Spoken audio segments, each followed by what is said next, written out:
Hey, I'm Danielle Shaw with ABCT Traders and Analysts, and welcome to today's trading lesson. One moving average setup beats a screen full of indicators. We're breaking down EMA and moving averages from the ground up, what it actually is, how it works, the exact rules for getting in and getting out, a real worked example, the mistakes that trip most beginners up, and how we put it to work in our own trading. This is education only, so stick with me to the end. And if you want real-time trade alerts, our free Telegram link is in the description.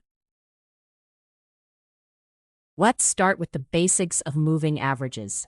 A simple moving average, or SMA, takes the average of the last n closing prices equally. In contrast, an exponential moving average, or EMA, gives more weight to the most recent prices.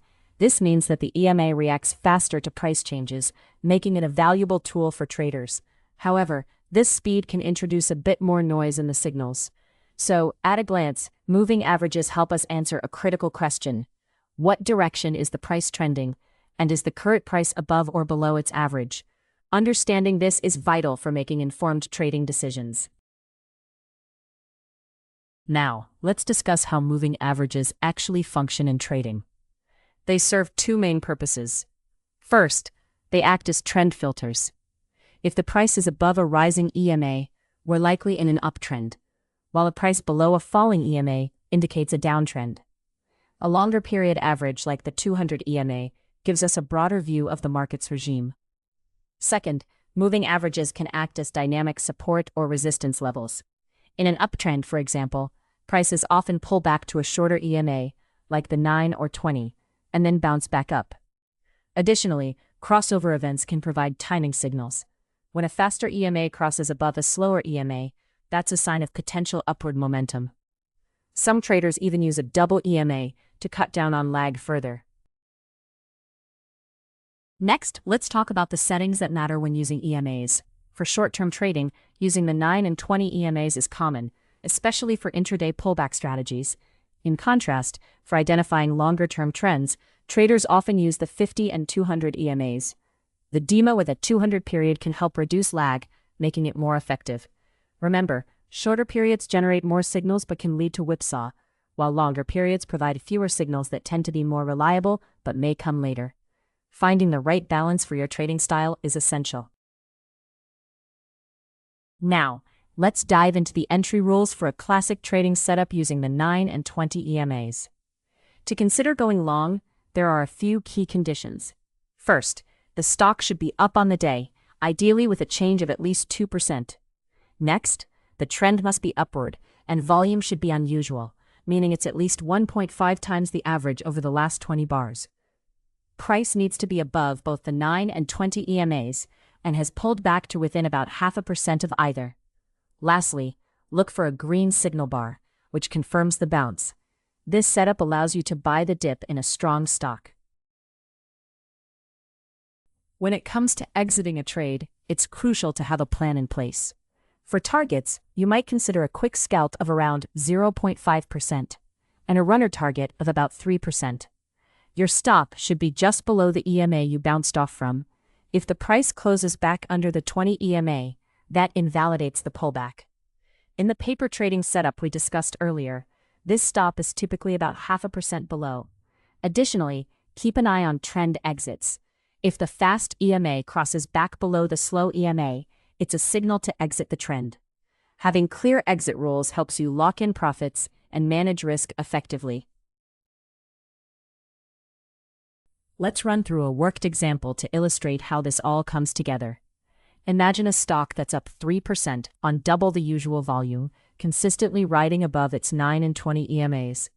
If it pulls back intraday and touches the 20 EMA, and the price is about 0.3% above it, that's our entry point. If a green candle forms off the average, it confirms that buyers are stepping in. In this case, you would buy the stock, placing your stop just below the 20 EMA. If the stock resumes its upward movement, you stay in the trade. If it closes below that EMA, though, it's time to exit with a small loss. This example underscores the importance of timing and confirmation in trading. Now, let's weigh the pros and cons of using moving averages. One of the biggest advantages is their simplicity. They provide an instant view of the trend, and help you identify objective pullback entries with tight stops. This keeps you aligned with market momentum. However, there are some drawbacks. Moving averages lag by their nature, meaning they can give delayed signals. In choppy or sideways markets, prices may cross back and forth, leading to whipsaw trades. Moving averages are particularly effective in trending markets, but they can lead to losses during range-bound conditions. Knowing when they work best can enhance your trading strategy. As a beginner, avoiding common mistakes is crucial. One mistake is buying the extension, meaning you purchase when the price is far above the EMA, rather than waiting for a pullback. Another pitfall is trading crossover signals in a flat, range-bound market, which can lead to false signals. Additionally, relying on a single moving average without considering the broader trend or volume context can be risky. Lastly, using too short periods can result in getting whipsawed. Being mindful of these common errors can help you navigate the trading landscape more effectively. Now, let's take a look at how TradeAlgo utilizes these concepts in its platform. The system incorporates functions to calculate EMAs, double EMAs, and simple moving averages in its backend. The paper trade engine specifically uses the EMA 920 pullback setup we've discussed. Additionally, the MyRoll Smart Signal leverages a DEMA with a 200 period as its long-term bias filter.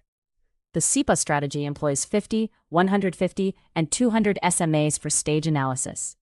This integration of moving averages into automated systems showcases their practical application in trading. Understanding these tools can enhance your trading experience. In conclusion, remember that the EMA reflects the trend as a line. It emphasizes recent price movements for quicker reactions. The key takeaway is to buy the pullback to the average, rather than chasing prices that are far from it. Moving averages are powerful trend tools, but they tend to whipsaw in range-bound markets. To improve your accuracy, consider adding a trend or volume filter to your strategy. With this knowledge, you're better equipped to navigate the trading world.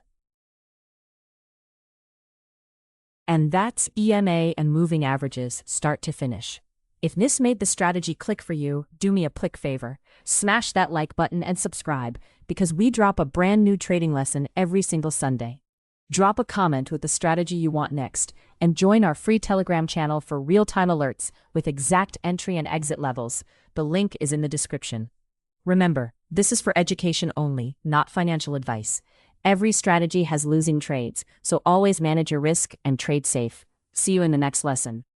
And if this video helped you in any way, please hit the like button and subscribe to the channel. It really motivates us to keep making these for you.